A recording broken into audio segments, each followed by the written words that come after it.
Assalamualaikum warahmatullahi wabarakatuh. Innal hamdalillah nahmaduhu wa nasta'inuhu wa nastahdihi wa nastaghfiruh wa na'udzu billahi min shururi anfusina wa min sayyiati a'malina. Man yahdihillahu fala mudilla lahu wa man yudlil fala hadiya lahu. أشهد أن لا إله إلا الله وحده لا شريك له. أشهد أن سيدنا محمدا عبده ورسوله. اللهم صل وسلم وبارك على سيدنا محمد الفاتح لما أغلق والخاتم لما سبق ناصر الحق بالحق والهدي إلى صراطك المستقيم. صلى الله عليه وعلى آله وأصحابه حق قدره ومقداره العظيم. اللهم نور بالكتاب بصري وأطلق بلساني واشرح به صدري واستعمل به جسدي بحولك وقوتك فإنه لا حول ولا قوة إلا بك. سبحانك لا علم لنا إلا ما علمتنا إنك أنت العليم الحكيم. ولا حول ولا قوة إلا بالله العلي العظيم. أما بعد.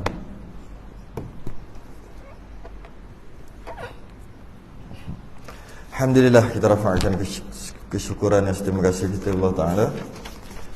Sambung Badrut Tamam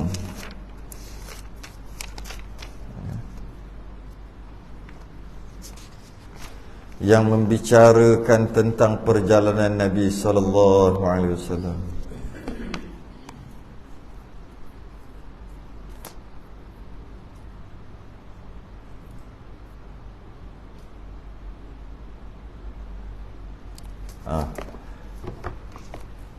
Sambung lagi, Nabi dah hijrah dah ni.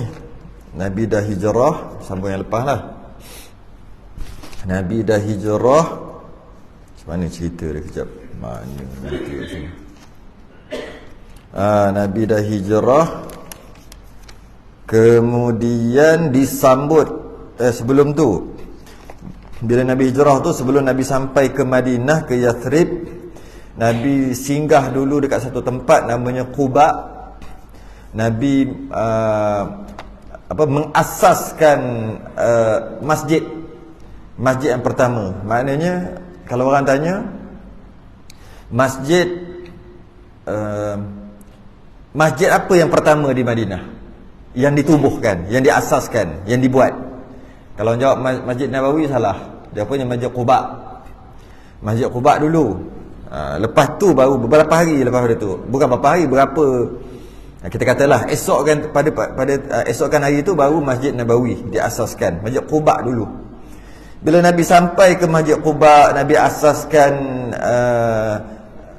masjid dekat situ, buat batu asas lah. Kemudian sambung perjalanan. Kemudian dah sampai ke, bermula daripada Quba tu, orang pakat berebut tunggu Nabi tepi jalan, nak tarik unta punya tali tu supaya datang rumah dia, nak jadikan Nabi ni tetamu dia. Beratur. Kalau Nabi ikut je siapa yang Nabi nak pergi, takut nanti pula ada yang terasa hati. Kenapa Nabi pergi rumah dia? Kenapa Nabi jadi tetamu dia? Kenapa tak aku? Apa beza aku dengan dia, kan? Maka akhir sekali Nabi kata, biarkan. Lepaskan Nabi kata, biarkan unta ini berjalan kerana dia telah diperintah oleh Allah. Dan kamu ikutlah kat mana unta ni. Jadi kau tak boleh kata aku yang nak, unta ni yang nak, atas arahan Allah. Jalan sampai je rumah orang tu, berdebar-debar, minta lah berhenti kat aku, minta. Tak, jalan sampai ke satu tempat, area tak jauh daripada rumah siapa nama Abu Ayyub Al-Ansari. Area rumah tu lah. Dalam perjalanan ni, jalan rumah dia tepi ni. Tapi bila slow, unta tu slow kat situ. Bila unta tu slow kat situ, ingatkan pergi rumah dia? Tak. Dia pergi belah sini. Ni rumah Abu Ayyub Ansari, dia pergi belah sini. Kalau jalan ni jalan, ini rumah Abu Ayyub Ansari, unta tu pergi belah sini. Tapi tak ada tanah kosong lah belah sini. Kemudian dia terum. Kemudian dia terum. Bahasa dulu terum. Tarawau mim. Terum ni apa? Turunkan dua kaki kat depan tu. Unta kalau dia nak duduk, dia tak duduk gitu aja. Dia jatuhkan dua kaki depan dia. Istilah kita panggil tangan lah kot.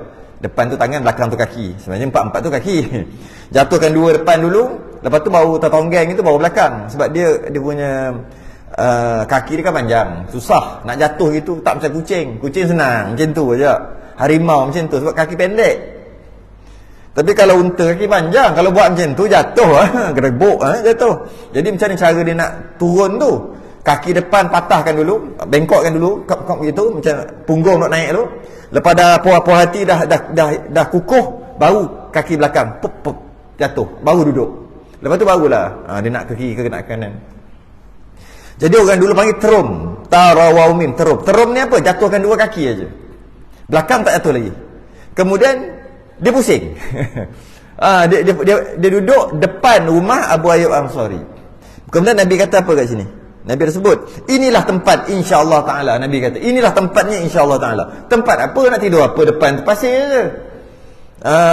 Belah sana baru ada rumah Abu Ayyub Ansari. Nabi kata inilah tempatnya. Maksud inilah tempatnya, maksud Nabi itu adalah Nabi akan buat masjid kat situ. Tempat tu. Jadi bila kemudian dia masih lagi tak bangun, dia pusing. Dia cari macam kompas tau. Dia pusing kaki belakangnya. Pergi menghala ke Abu Ayyub Al-Ansari punya rumah. Lega Abu Ayyub. Aku ingat tadi tak ada harapan dah, ada harapan juga. Akhir sekali Nabi duduk di rumah Abu Ayyub Al-Ansari. Dia pergi situ, dia duduk sekali lagi kat situ. Dan tak mau gerak-gerak dah. Maka tak ada siapalah yang boleh marah ke, boleh kata Nabi ni pilih kasih ke, tak boleh lah. Unta dia yang tak mau gerak, dan unta dia yang pilih atas arahan Allah. Maka seronoklah semua orang yang datang, semua caraca. Caraca ni apa? Bagi taat setia pada Nabi. Kemudian perempuan-perempuan yang duduk dalam rumah semua naik ke sutuh, naik ke bumbung, pakai naik bumbung yang rata tu, intai. Itulah Nabi, pakai naik. Dia tak turun bawah. Nanti suami marah, ayah marah pula, dia naik atas ke atas. Tengok ramai, tengok ke atas. Sambil-sambil dia menyampaikan, mereka yang ramai menyampaikan syair, tala'al badru alaina min thaniyatil wada'i wajaba syukru alaina ma da'a lillahi da'i ayyuhal mab'utsu fina ji'ta bil amril muta'i. Dan sambunglah, telah terbit bulan purnama ke atas kami dan sebagainya. Yang menariknya, ketika unta yang kali pertama dia turunkan kaki dia tu, Nabi kata inilah tempatnya, dengan maksud Nabi maksud inilah aku akan bina masjid di situ. Tu maksud dia. Dan tempat yang kaki unta bengkokkan pada mula-mula dekat masjid tu, itu adalah mimbar Masjid Nabawi sekarang. Jadi dia di antara, kemudian sekejap tu, dia kat mana tu? Biar dulu kita ambil faham gitu tu. Kalau orang pergi Masjid Nabawi sekarang, mimbar tu yang tak boleh duduk lama kat situ tu. Duduk lama kena halau. Dengan dia punya, bukan kena halau lah, kena haj. Ukhruj. Keluar. Dia marah. Lama sikit. Biasa 7 minit ada bagi. Dan nak masuk kat situ kena pakai nusuk. Nusuk, bukan nusuk orang tadi mau kata menyorok, bukan. Nak masuk nusuk, bukan nusuk tu. Nusuk tu application kena install dekat dalam tu. Lepas tu tekan, kata nak pergi pukul berapa hari bulan. Kalau dia kata kalau waktu tu kosong, on. Jadi masa nak masuk nanti tunjuk benda tu macam QR code pada dia tunjuk gitu, dia pun tengok kelip, dia pun tengok okey, masuk. Masuk, tunggu kat satu tempat dalam 10 minit, 15 minit kot. Dia kurung dulu kat tempat depan tu. Lepas tu cukup masa bila sana kosong lah, orang lain semua dah keluar, baru dia suruh pergi pakat-pakat berlari dia pergi masuk ke tempat itu. Kat mana? Mimbar Nabi. Dapat sembahyang depan tu, mujur lah. Saya dapat lah depan tu. Dapat duduk depan tu dua kali.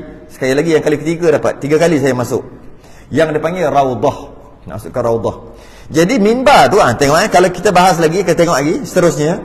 Ni cerita yang lepas ni saya ulang balik. Lepas dia duduk rumah Abu Ayyub Al-Ansari tu, ini belum masuk yang malam ni lagi, ni yang minggu lepas punya. Kemudian dia duduk selama 7 bulan di rumah Abu Ayyub Al-Ansari. 7 bulan dia duduk rumah Abu Ayyub. Masa dia duduk tu, Nabi kata, aku nak buat 2, apa istilah dia panggil, hujrah, bilik, kamar. Aku nak buat 2 kamar. Mudah bahasa sekarang, aku nak buat rumah dekat sini. Nak buat rumah kat sini. Tapi 2 lah, sebab 2 orang isterinya ada waktu itu, Saudah dengan Aisyah. Jadi nak buat asing-asing lah, nak buat rumah lah, mudah kata. Dalam kitab kita tulis hujrah. Hujrah ni bilik atau kamar. Dia lebih sesuai dengan rumah terus lah. Takkan buat bilik saja. Dapurnya mana? Maksudnya buat satu tempat. Nabi nak duduk situ lah. Mudah kata rumah Nabi lah. Okay. Kemudian tempat yang unta turun kali pertama tu, turunkan kaki kali pertama tu, yang Nabi kata di sinilah tempatnya, yang kata nak buat masjid tu, Nabi buat masjid kat situ, yang akhir sekali jadi mimbar. Jadi bilik ataupun kamar ataupun rumah Sayyidatina Aisyah kat sini, Saudah kat sini, sebelah-sebelah. Okey. Tempat unta turunkan kaki kali pertama tu kat sini. Sini jalan, kat sini. Kat sini yang Nabi buat masjid tu, akhir sekali tempat tu jadi mimbar je. Masa tu kecil je lah masjid. Jadi mimbar di situ.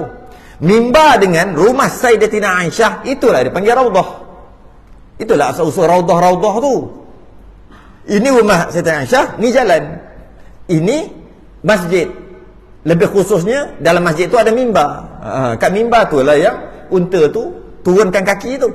Masa tu lama-lama sekarang, lepas-lepas tu dia buat pembangunan bangunan, dia sekali lah. Cuma nak bagi tahu, di antara ni rumah Sayyidatina Aisyah ataupun kamar bilik Sayyidatina Aisyah dengan mimbar tengah-tengah tu lah namanya Raudah.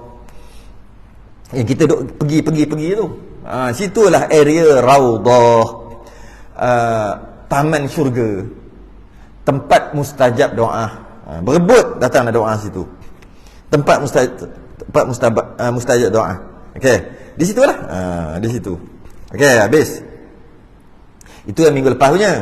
Ada tambahan sikitlah minggu lepas punya. Masuk 20, mungkin 24 lah kalau yang Rumi. Yang Jawi.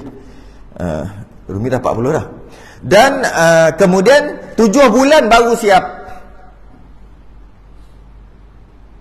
7 bulan baru siap rumah Nabi dengan masjid sekali. Nabi pindah setelah 7 bulan, duduk rumah Abu Ayyub Al-Ansari.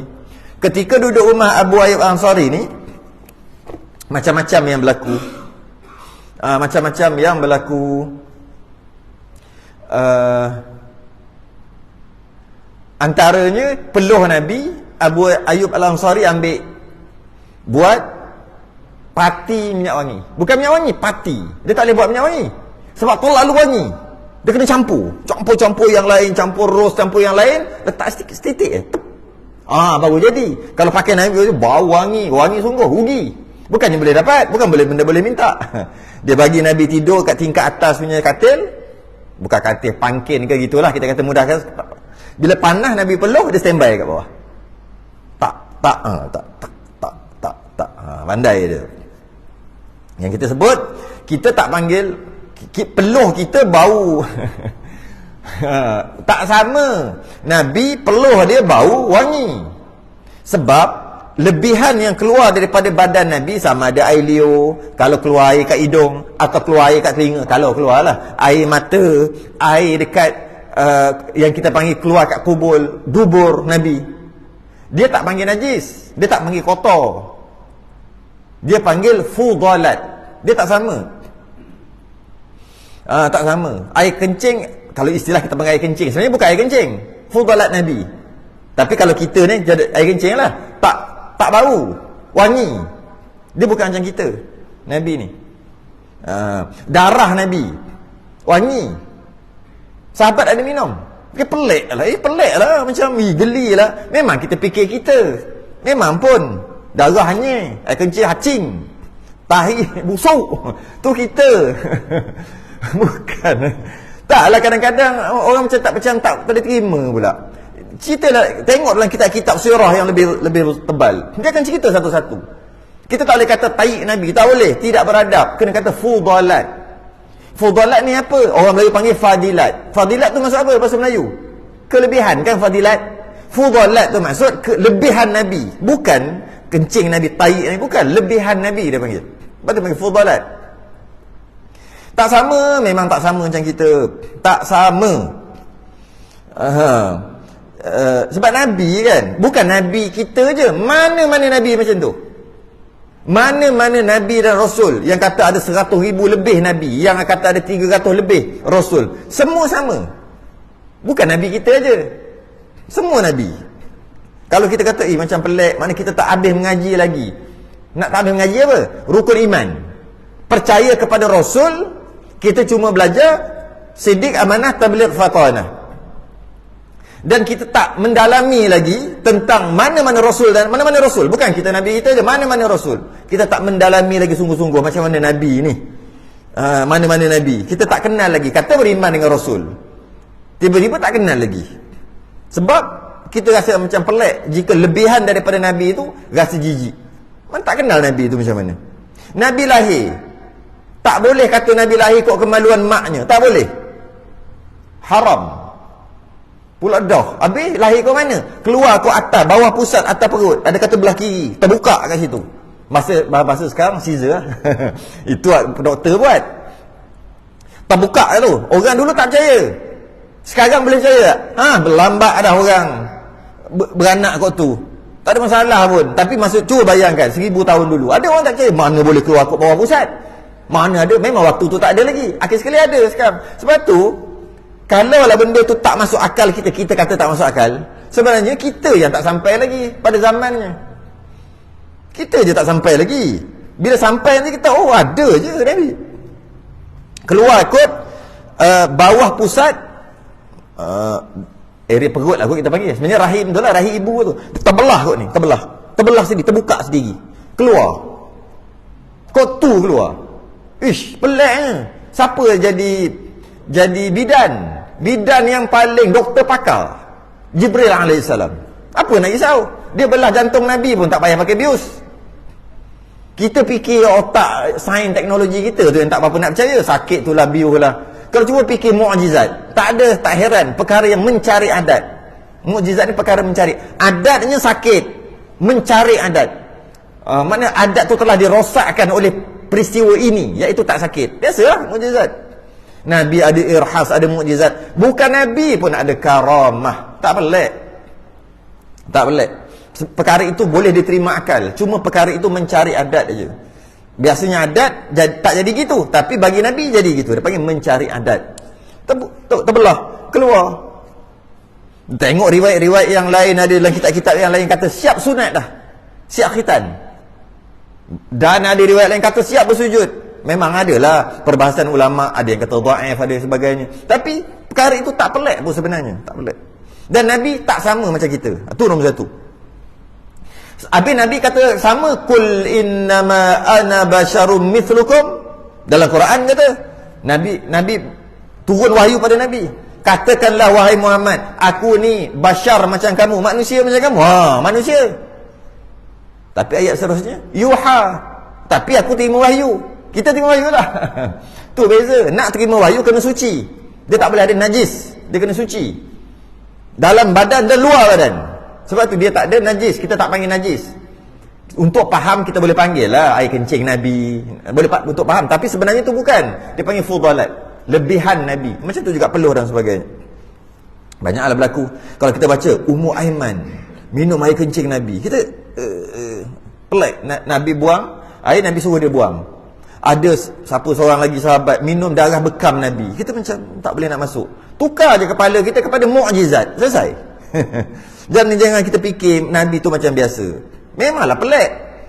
Habis Nabi lahir-lahir terpadam api yang tak pernah terpadam beribu tahun. Api yang Olimpik tu lah, yang bawa Olimpik tu. Terpadam api tu. Api tu tak pernah padam, semua sembah dia. Tak pernah padam api tu. Nabi lahir, pop terpadam. Lepas tu dia nyala balik. Tok Imam dia lah nyalakan balik. Tok Imam lah istilah panggil, orang agama dia. Nyalakan balik. Padahal terpadam. Lagi pelik. Ada yang katanya cahaya keluar. Lagi pelik. Kelahiran Nabi tu pelik. Datang pula Atiqah, 3 orang, ibu susuan Nabi punya lah ramai. Asiyah datang. Asiyah apa pula? Asiyah ni zaman bila? Lagi pelik kalau nak bandingkan dengan perkara-perkara ni. Bila sebut Nabi, pelik lah. Sebab Nabi penuh dengan mu'jizat. Dengan mu'jizat tadilah, tiba-tiba orang tak boleh terima juga apa yang Nabi bawa. Memang tak ada. Memang tak boleh nak salahkan siapa. Mu sendiri salah. Penuh dengan mu'jizat, benda-benda pelik. Nak lagi-lagi pelik. Nabi Isa boleh hidupkan orang mati. Lagi pelik. Ada riwayat kata Nabi kita pun boleh hidupkan orang yang mati. Itu lagi pelik daripada benda-benda yang tadi. Itu tak pelik sangat. Pada mati hidup balik. Lagi pelik kan. Jadi tak, sebenarnya mukjizat, tak ada masalah pun untuk kita faham benda ni sebenarnya. Okey. Jadi dibuatkanlah masjid itu. Macam mana buat masjid? Atapnya pelepah tamar dan dijadikan segala tiangnya beberapa batang tamar. Tu je. Dinding tak ada pun. Atap dengan pelepah tamar. Kalau lepas tu dia ambil batang-batang tamar, buat tanda macam tu lah. Okey, itulah. Ini jadi masjid. Sebab tu masjid tak perlu ada bangunan masjid. Tanah pun boleh jadi masjid. Kita ada tanah kita, hak milik kita. Aku wakaf tanah ni jadi masjid. Terus masjid. Walaupun tak ada bangunan lagi. Nak masuk situ, perempuan haid haram. Masjid. Dia berjunub haram masuk. Nak itikaf boleh. Itikaf apa benda ni? Kosong tengah hutan. Boleh. Janji tanah dia lah, bukan tanah orang. Sekadar itu dah memadai untuk wakaf masjid tu. Okay? Dia letak beberapa batang tamar. Okey, habis. Qala al-musannif rahimahullah ta'ala. Dan dijadikan tingginya seperdirian. Lebih kurang apa? 7-8 kaki gitu je lah. Tinggi dia. Seperdirian. Orang dulu mungkin tinggi, agak tinggi juga. Sekarang 6 kaki tinggi dah. 6 kaki payah nak cari dah. Semua 5 lebih je. Mungkin dulu kita kata dalam 7-8 kaki je tinggi dia. Macam itulah. Paling tinggi pun 10 kaki. Tu habis tinggi lah. Masjid tu. Dia kata sini seperdirian. Kalau orang berdiri, kita tak kena tunduk lah. Dan dijadikan kiblatnya kepada Baitul Maqdis. Dijadikan kiblat ke Baitul Maqdis. Apa pula Baitul Maqdis? Bukan kiblat kita Kaabah ke? Hingga dipalingkan kiblat kepada Kaabah. Maknanya ketika pembinaan Masjid Quba yang mula-mula, arahnya ke Baitul Maqdis, Palestin. Ketika pembinaan Masjidin Nabawi, kiblatnya juga Masjidil Aqsa ataupun Baitul Maqdis. Itu kiblat dia. Sebab Baitul Maqdis adalah kiblat pertama umat Islam. Sebab tu kita ni rasa sesuatu, sepatutnya merasai sesuatu bila kat sana Masjidil Aqsa, Baitul Maqdis kat Palestin dibom macam-macam, nak dirampas oleh Yahudi Zionis ni. Kena rasa. Sebab dia kiblat umat Islam yang pertama. Umat Islam menghadap di situ 17 ataupun 18 bulan. Menghadap situ untuk sembahyang. Selepas Isra' dan Mi'raj, masa tu Nabi tak hijrah lagi. Kemudian dapat kefarduan sembahyang. Bila dapat kefarduan sembahyang, semua menghadap. Duduk Mekah pun menghadap ke Masjidil Aqsa, menghadap ke Baitul Maqdis. Masa di Mekah ni, masa sebelum hijrah pun menghadap di situ juga. Cuma kalau kita tengok dia punya apa dia panggil lah, yang kompas tu, kita 293 dia main kat situ. 291 ke 292 ke 293 duduk situ. 292 kot. 292. 292. Masjidil Aqsa 299. Masjid Aqsa 299. Yang tengok yang 291 tu lah. Ini bagi orang yang tahu lah. Orang kata apa benda pula 299, 291. Tak payah peduli lah. Yang tahu nak beritahu. Jadi kalau kita ada kompas tu, 292 menghadap Kaabah. 299 tu adalah kiblat pertama umat Islam. Kena respect sikit. Maka sebahagian ulama mengatakan, jika buang yang kecil, buang yang besar, menghadap Masjidil Aqsa ada hukum makruh juga kat situ. Makruh. Ke Kaabah haram. Kalau kata itu kiblat, dia buang air kecil menghadap tu, hukumnya haram. Tempat terbuka lah. Kalau tempat tandas tak apa. Tempat yang dikhususkan tak apa. Tempat terbuka. Kalau kata itu arah Kaabah, arah kiblat, dia buang air kecil menghadap sana, hukumnya haram. Itu 292. 299 makruh. Kenapa pula 299 makruh? Sebab kiblat pertama umat Islam. Kenapa tak haram? Sebab orang tak menghadap situ dah. Tapi tetap ada hukum makruh. Selain daripada tu tak ada masalah. 295, 297 tak ada masalah. Okey. Ketika di Mekah, saya dah cerita beberapa kali ni. Ini dalam tafsir Ibn Kathir menceritakan ketika Nabi di Mekah, kewajipan sembahyang dah ada setelah Isra' dan Mi'raj. Dapat 5 waktu.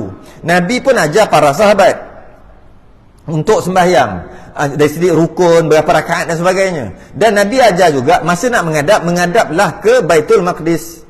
Walaupun Kaabah di depan mata. Kaabah di sini, Baitul Maqdis di sini, menghadap Baitul Maqdis. Sebab itulah kiblat yang pertama. Sebab apa? Sebab itulah yang diarahkan oleh Jibril. Ketika ambil sembahyang 5 waktu tu, 50 jadi 5, 9 kali turun naik tu, Isra' Mi'raj.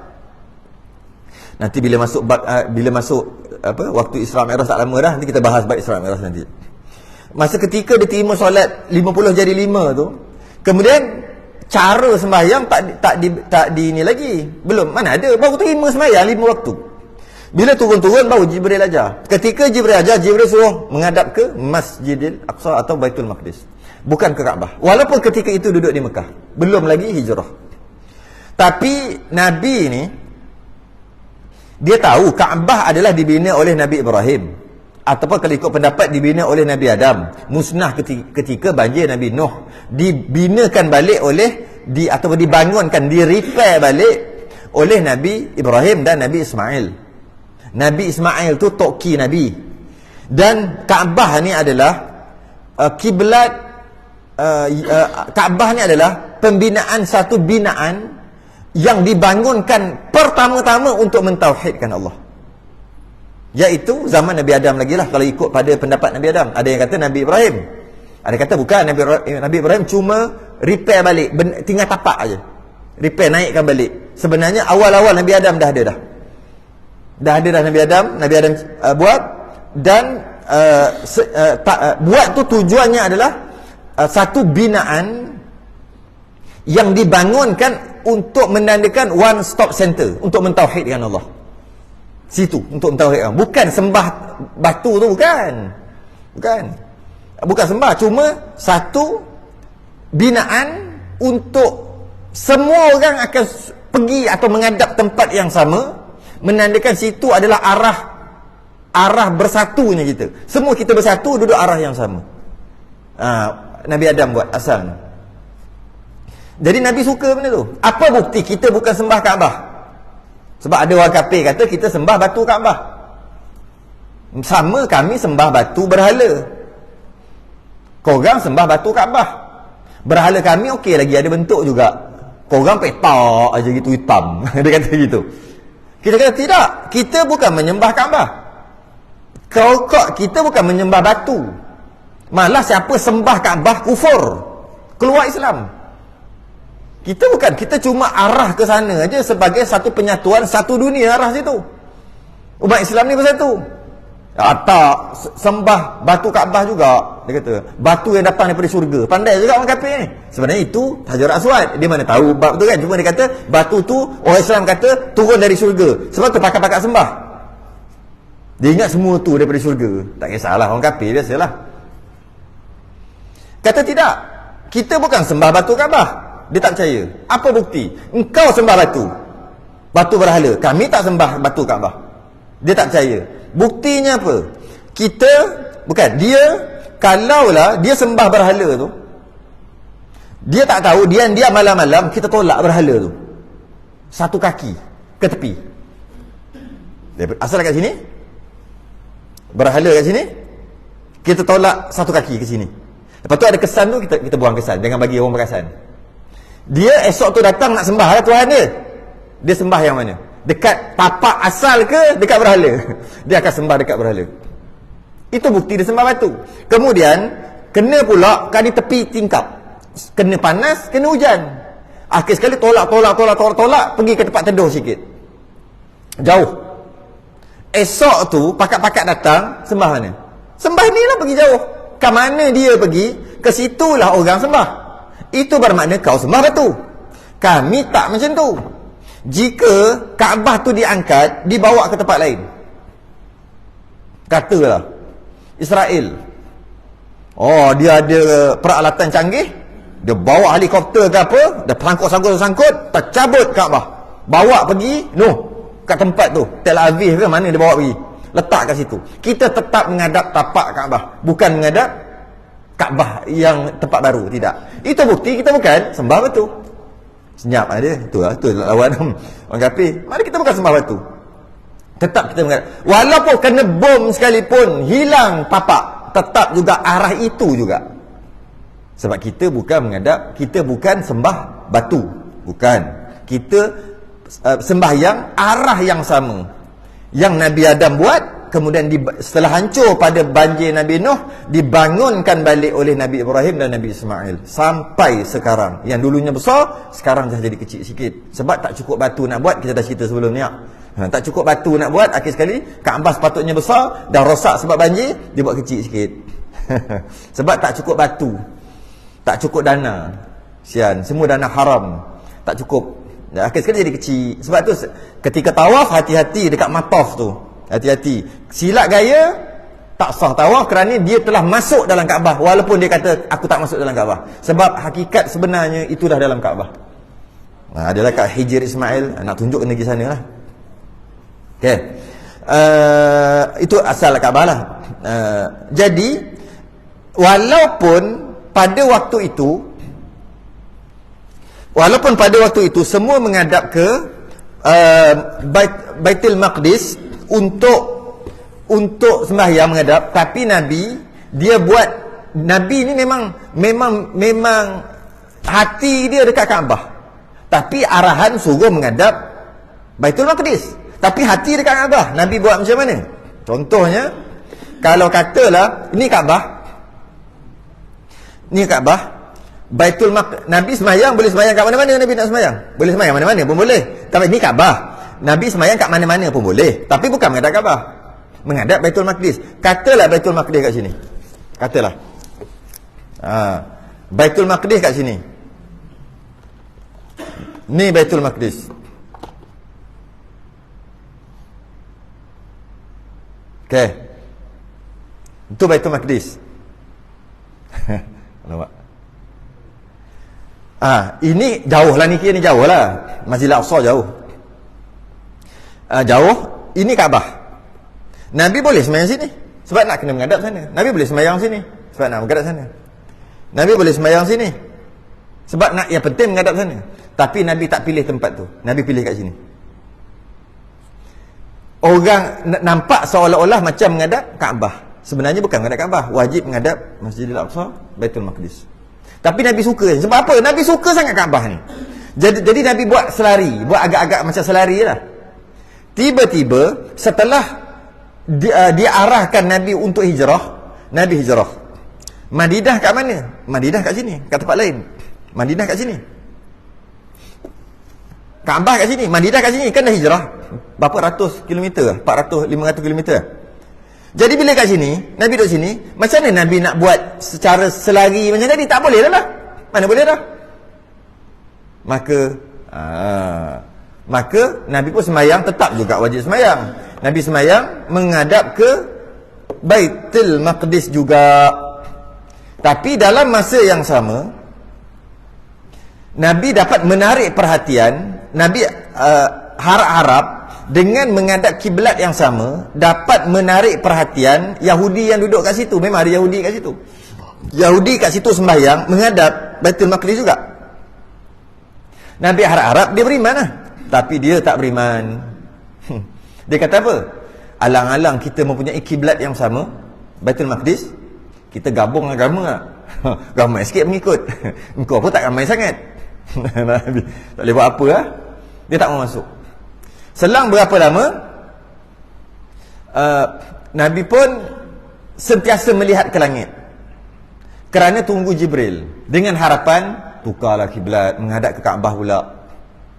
Selama 16-17 bulan itulah yang dikisahkan dalam surah Baqarah tu. Sayaqul kan, qad nara taqalluba wajhika fis sama', kami tahu ya Muhammad, kami sedar kamu sentiasa melihat-lihat ke langit. Fala nuwalliyannaka qiblatan tardaha, kamu nak tunggu Jibril supaya nak ke kiblat yang kamu sukai, maka fawalli wajhaka syataral masjidil haram, kalau begitu menghadaplah ke Masjidil Haram. Wa haitsu ma kuntum fawallu wujuhakum syatarah, kat mana-mana kamu berada nanti menghadaplah ke Kaabah. Lega Nabi. Maka waktu tu menghadaplah, bermula saat itu menghadaplah ke Kaabah, kiblat yang kedua umat Islam sehingga kini. Ada satu sembahyang yang sedang berlaku di masjid waktu tu yang kita panggil Masjid Qiblatain. Siapa pergi ziarah jangan lupa pergi Masjid Qiblatain. Apa maksud dia? Masjid dua kiblat. Ketika waktu tu dah ada sembahyang, tengah sembahyang, para sahabat yang dah tahu turun wahyu ni, Nabi bagi tahu turun wahyu mengatakan kita sembahyang lepas pada ni jangan menghadap ke Baitul Maqdis dah, menghadaplah ke masjid, menghadaplah ke Kaabah. Dijerit dah. Dulu mana ada pengumuman, kalau sekarang WhatsApp lah. Dulu mana ada, berjerit dah. Oh, kiblat kita dah bukan ke Baitul Maqdis, bukan, dah pindah ke Kaabah, ke Kaabah. Macam tu. Tengah-tengah duduk sembahyang ni dengar, ada tengah sembahyang, imam menghadap sana Baitul Maqdis, makmum ramai kat belakang di masjid tu. Masjid Bani Salamah nama masjid tu. Semua yang sembahyang tu Bani Salamah.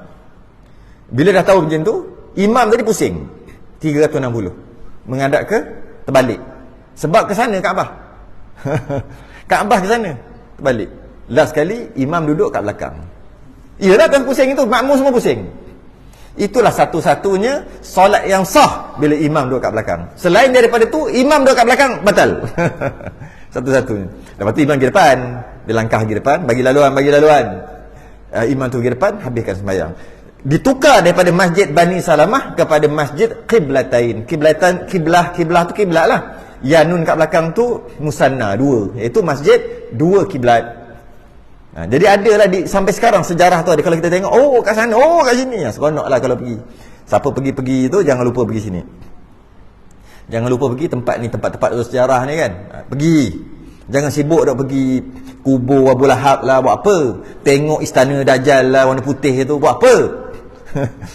Pergi melontar dekat apa bangunan Sofwah tu lah, melontar tingkat apa? Tingkat 3. Melontar apa? Buat umrah. Haji, bukan haji, melontar duit tu perhabis duit. Itu nanti-nantilah. Pergi tempat sejarah ni dulu. Tempat-tempat ini Allah, pergi masjid je pun. Bukan pergi apa pun. Kita datang nak Masjid Nabawi, Masjidil Haram. Itu masjid apa? Masjid Qiblatain. Buat apa? Baik kami pergi melontar kat sana, banyak lagi tak beli ni, duit banyak lagi ni. Duit rial tak habis lagi ni. Dah. Pergi tempat sejarah ni. Alah setakat beli tu. Nak minyak wangi beli kat Maidin, tengok banyak murah-murah dia. Tak belilah. Sama je wangi tu. Tak silap kena tipu dengan Pak Arab. Ramai kena tipu dengan Pak Arab. Beli. Pergi balik tengok dua tepi jalan murah aje. Separuh harga. Ambil. Dia beli RM20 minyak wangi. Pergi tengok time balik sembahyang tu kan ramai jual tepi-tepi tu. Murah-murah yang kalau polis datang dia berterabur dia lagi tu. Yang tu kan. Kita tengoklah 10. Kau beli tadi berapa? 25. Cantik. Biar aku beli yang 10. Sama je. Tak payah dah. Pergi tempat-tempat bersejarah macam ni. Banyak tempat-tempat bersejarah kat situ. Okey, sambung cerita. Hingga dipalingkan kiblah kepada Kaabah. Kemudian menambah pada masjid. Kemudian menambah pada masjid oleh Nabi. Kemudian daripada Fatah Khaybar. Kemudian Nabi menambah, buat renovation, bagi besar sikit masjid tu. Ketika zaman Nabi tu ada. Bila? Ketika Fatah. Fatah ni pembukaan. Khaybar ni wilayah Khaybar, yang mana dalam Madinah tu ada orang Yahudi duduk. Awal asal-asal memang ada orang Yahudi. Yahudi duduk ni, Yahudi mana? Yahudi yang buat kajian. Tok nenek dia 300-400 tahun sebelum itu, Yahudi yang duduk kat Madinah. Macam mana Yahudi boleh ada kat Madinah tiba-tiba sedangkan dia Bani Israel? Pelik dia kan. Ni ada tok nenek dia 300-400 sebelum itu, selepas zaman Nabi Isa AS beberapa ratus tahun, dia buat kajian bahawasanya dalam Injil asal memang ada tentang seorang nabi akhir zaman yang akan dibangkitkan. Di sini sekian sifatnya sekian. Apa? Alladzina atainahumul kitaba ya'rifunahu kama ya'rifuna abna'ahum. Cerita dalam Quran. Orang Yahudi ni awal-awal tu, beberapa ratus tahun setelah Nabi Isa diangkat tu, dia yang masih lagi baca Injil yang betul tu, dia tahu, dia kenal Nabi ya'rifuna kama ya'rifuna abna'ahum. Dia lebih kenal Nabi daripada kenal anak dia. Nak bagi tahu sebenarnya, tapi dia orang tak boleh terima. Sebab apa? Taik lalat anak dia pun dia lupa ada berapa biji. Tapi Nabi dia tahu satu-satu. Telinga macam ni, hidung macam ni, rupa macam ni, dia akan dibangkitkan di negara di kawasan mana, ada apa ke atas belakang, tinggi dia berapa kaki sebagainya. Semua tahu. Diceritakan dalam Injil. Tapi bila dia orang kaji, dia kata tempat mana dibangkitkan. Dia kaji akhir sekali, pendek cerita, dia jumpa satu tempat yang namanya Yathrib. Itulah Madinah. Hebat dia orang kaji. Kami akan duduk di sini. Mudah-mudahan yang akan dibangkitkan nanti keturunan kami. Padahal yang dibangkitkan dah bagi tahu dah daripada Nabi Ismail, korang daripada Nabi Ishaq. Tak mungkin. Tapi nak lawan juga. Kan dia orang suka lawan. Tak lawan juga, maka dia pindah 300 tahun sebelum zaman Nabi tu, dah duduk kat situ buat perkampungan tepi laut katanya. Tak tahulah, kena buat kajian lah, laut mana ke apa ke, tepi laut. Dia duduk situ bergenerasi. Sebab apa? Sebab kami dah buat kajian, memang kat sini. Itu yang dia buat kajian. Dia kata bawah Masjidil Aqsa ada apa, kitab-kitab sihir zaman Nabi Sulaiman tu, zaman Nabi David. Dia kata David lah, Nabi Daud. Itu yang dia siap nak korek bawah tu, nak ambil. Dia kata kajian dia lah, dapat balik kitab-kitab sihir tu, boleh buat emas. Bukan ambil biji buat, bukan, emas boleh buat. Kaya tu yang dia sekarang lepas serang. Adalah dia orang punya, dia memang buat kajian. Hebat dia orang dalam buat kajian.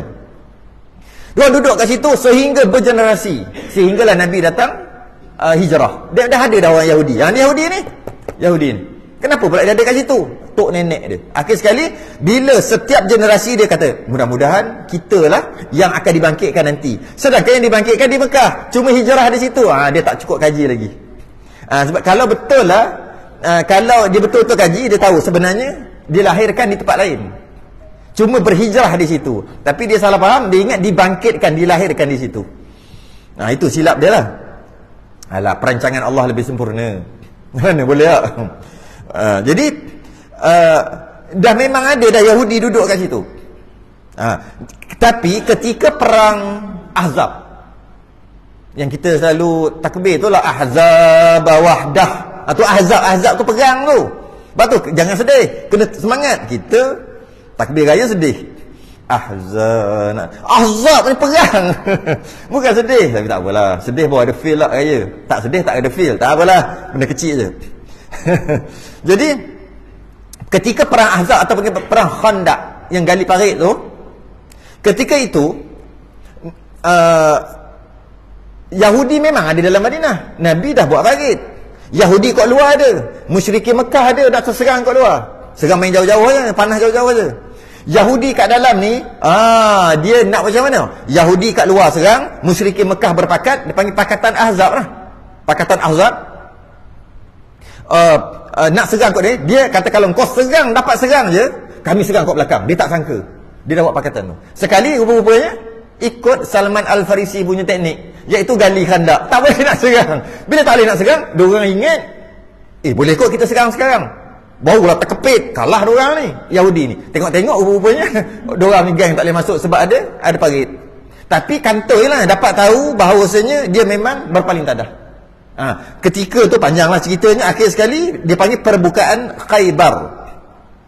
Bila Yahudi dekat kota Khaybar menunjukkan penentangannya, Nabi pun tangkap semua dan halau lah, mudah kata gitu. Dia panggil, itulah Fatah Khaybar. Ketika Fatah Khaybar ni, lepas orang Yahudi semua kena halau, ada yang kena bunuh, ada yang macam-macam, sebab berpaling tadah. Sedangkan ketika kerajaan Madinah dibuat, dah buat perjanjian dengan orang. Apabila negara baru kita Madinah ni diserang, tak kira agama apa, kita sama-sama pertahan. Sebab engkau pun memang duduk sini beratus tahun dah. Tapi tiba-tiba, kenapa berpaling tadah? Tu bahaya orang kafir ni. Jangan. Kita duduk rapat dengan orang kafir, time kita terkepit, tengok. Dia akan pakat dengan musuh kita. Sebab orang kafir, bila dia nak serang orang Islam, dia sanggup berpakat sama-sama musuh kafir. Walaupun nak kira dia kafir, seorang lagi pun kafir, grup ni kafir, grup lain ni pun dua-dua kafir, tapi bergaduh. Tapi sebab sama-sama nak serang Islam, dia orang sanggup pakat. Kita buat perjanjian berpakat dulu, lepas orang Islam ni semua dah kalah, baru kita gaduh balik. Sanggup orang kafir buat gitu. Tapi kita tak. Kita percaya sungguh kita. Tu salah kita. Jangan percaya orang ni. Tak boleh percaya. Orang kafir mana boleh percaya? Sehingga kita ikut kan, walan tarda ankal yahud walan nasara hatta tattabi'a millatahum. Takkan redha mereka, takkan redha sampai bila-bila. Habis baik tu, baik sebab dia kecil, kurang kuasa. Tu tengok dia kuasa, besar kepala, confirm. Daripada zaman Nabi kan apa? Confirm. Kalau kita baca sejarah 1400 tahun gitu perangai dia. Tu kita tahu confirm tu. Tak kot yang baik kot. Tak, sama je. Semua orang kafir sama. Kemudian tatkala jadi khalifah Sayyidina Abi Bakar, ketika pembukaan Khaybar tu, ketika itu Nabi besarkan sikit. Tak cukup buat ramai, besarkan sikit. Ketika Khalifah Sayyidina Abu Bakar, Nabi dah wafat 2 tahun setengah, tiada menambah ia padanya akan sesuatu. 2 tahun lebih Sayyidina Abu Bakar memerintah. Khalifah yang pertama tak buat apa-apa. Dekat Masjidin Nabawi tu tak buat apa-apa. Gitu aja, bersatu aja. Kemudian tatkala jadi Khalifah Sayyidina Umar, Sayyidina Umar lama, lebih 10 tahun, diluaskan dia. Baru buat besar. Sayyidina Umar buat besar sebab makin ramai lah. Makin ramai umat Islam, kan dah perang situ, perang sini, menang, umat Islam makin ramai, maka tak cukup lah Masjid Nabawi, dia buat besarkan sikit zaman Sayyidina Umar. Kemudian tatkala jadi Khalifah Sayyidina Uthman bin Ibn Affan, diluaskan dan dibina akan dia dengan batu. Sebelum tu kan kayu je, pakai pelepah-pelepah je. Zaman Sayyidina Uthman, mungkin teknologi dah baik sikit, pakai batu pula. Buat pakai batu. Dijadikan segala tiangnya batu. Dan diatapkan dengan kayu sahaja. Buat pakai batu. Jadi tak semua batu lah, separuh-separuh ke macam mana ke, kan? Buat separuh-separuh batu, separuh lagi atap kayu. Dia kata atap dengan kayu. Dan dipindahkan kepadanya anak batu daripada tempat bernama Akik. Satu tempat bernama Akik, saya pun tak sempat nak kaji kat mana Akik ni. Ambil batu daripada situ untuk bawa datang buat Masjid Nabawi. Bukan ambil batu satu tempat, nama Akik. Kalau boleh, carilah tempat ni. Dan diam. Okey, habis kat situ.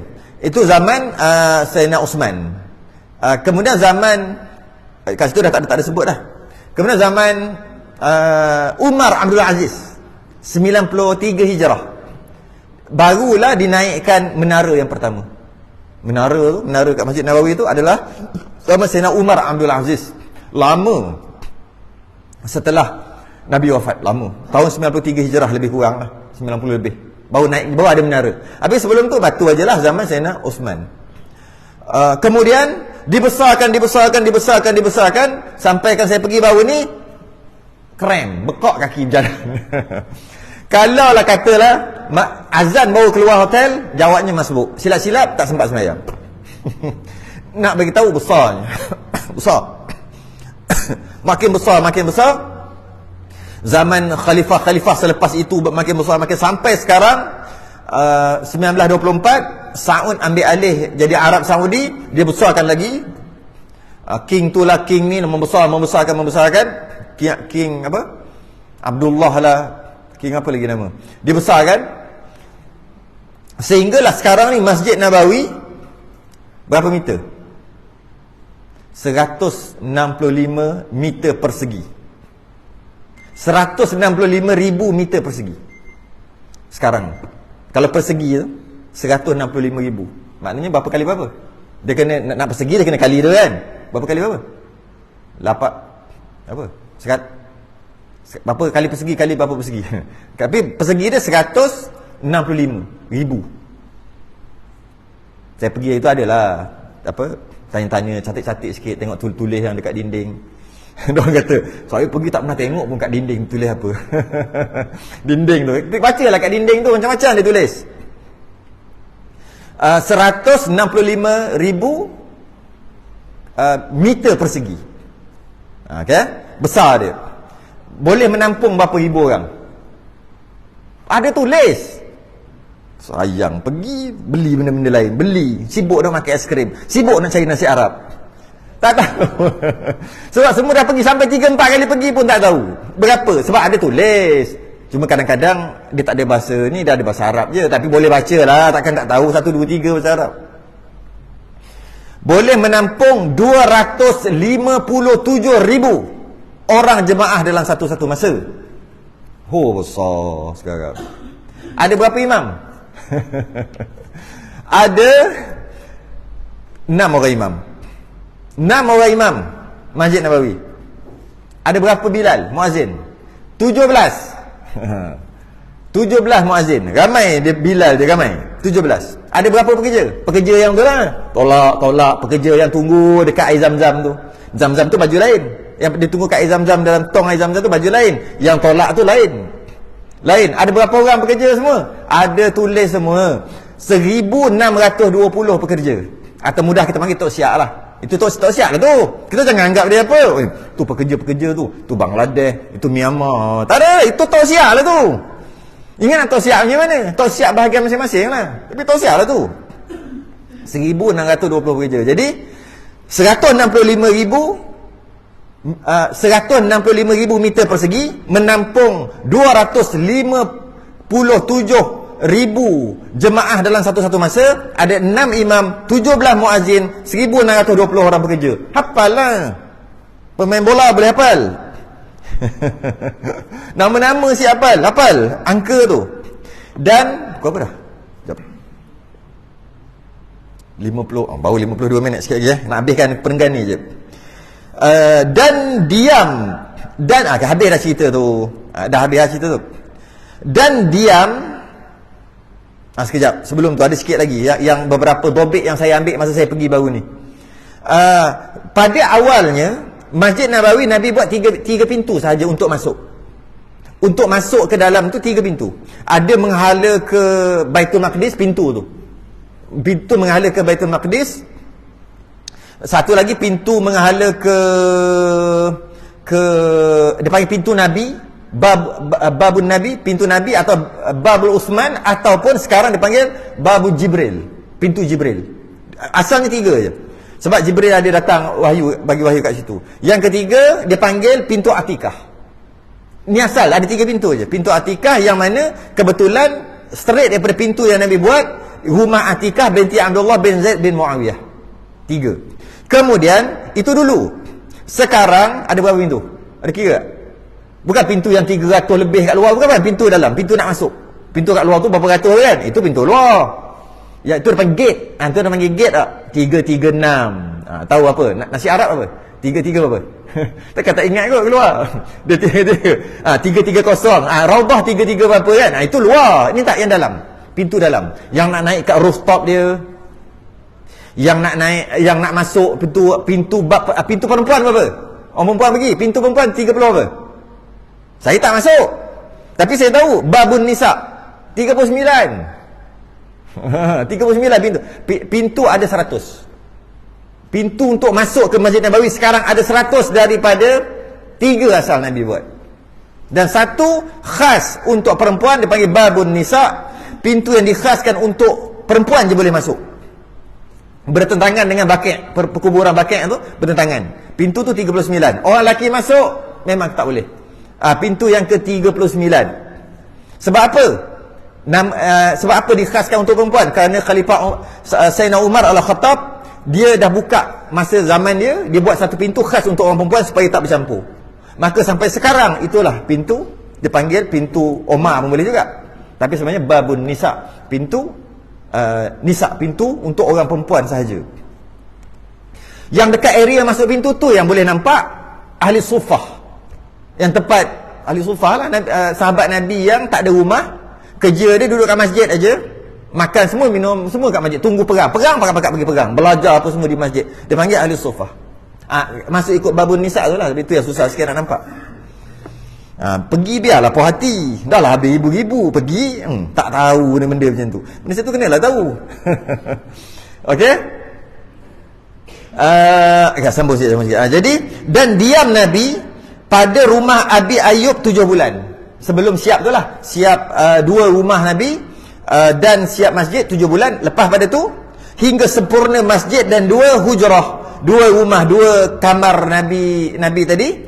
Maka dan berpindah ia kepada keduanya. Barulah pindah lepas 7 bulan duduk rumah Abu Ayyub Ansari. Dan bermukim Rasulullah di dalam negeri Madinah, duduk kat situ hingga kepada tahun yang ke-10 daripada hijrah. Daripada bermula hijrah sehingga 10 tahun.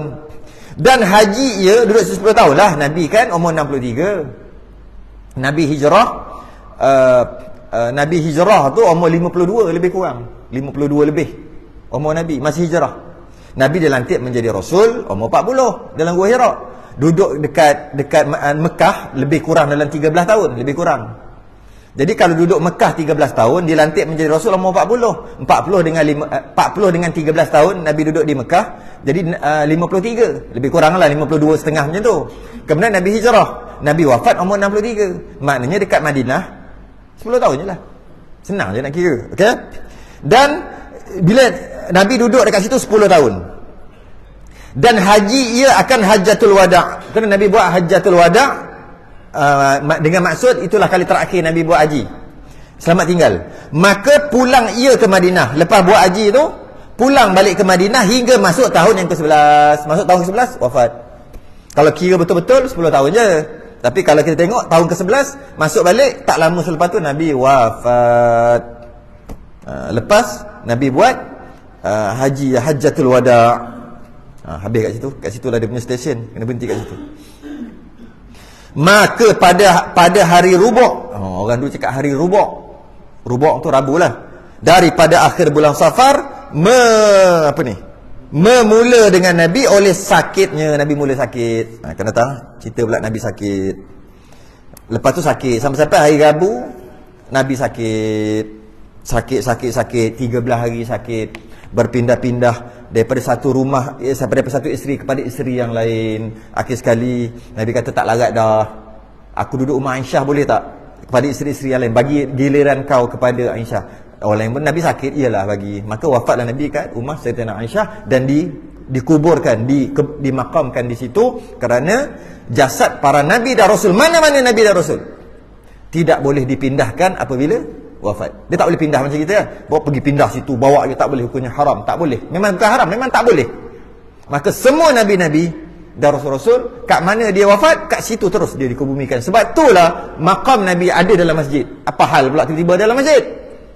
Sebab tak boleh pindah ketika wafat. Dan bila nak besarkan macam mana? Itu tiba-tiba duduk dalam tu. Kita keluar Raudah kanan kiri tu kan. Keluar Raudah kanan kiri, itu kan ada makam dia asalnya Nabi, lepas tu Sayyidina Bakar, Sayyidina Umar. Masa tu kita bagi salam tu. Jangan bagi salam kat Raudah ni. Jauh lagi. Masuk keluar corner tu, buat jalan pelan-pelan sampai kena halau. Sampai kena buat pelan-pelan, konon-konon. Assalamualaikum ya Rasulullah, Assalamualaikum ya Habiballah, Assalamualaikum ya. Slow tengok kat atas tu. Tapi tu nampak je Rasulullah nama, tapi sebenarnya dalam jauh dah. Geng-geng Saud dah tutup lama dah dulu, orang cerita lah. Dia dalam lagi. Itu cuma nama je, dekat dalam lagi. Tapi memang betul lah tempat tu. Dalam lagi. Dia dah tak bagi, dia kata khurafat. Lepas tu dia duduk, polis dia duduk situ. Tak bagi duduk dekat pun, tak boleh. Kena duduk sana jauh. Kita angkat lambai gitu je lah, angkat tangan gitu. Itulah sikit. Nanti sambung lah bab cerita tu. Ketika Nabi sakit, akan datang bulan depan lah pula. Bulan ni dah habis lah 3 kali. Bulan depan ada satu lagi ada satu lagi. Cepat pula. InsyaAllah minggu depan itu sudah dengan tasbih kafarah dan surah Allah subhanakallahumma hamdik. Asyhadu an la ilaha illa anta astaghfiruka wa atubu ilaik. Bismillahirrahmanirrahim. Al-'asri innal insana lafi khusr illa alladhina amanu wa 'amilus salihati. Sabar. Assalamualaikum warahmatullahi wabarakatuh.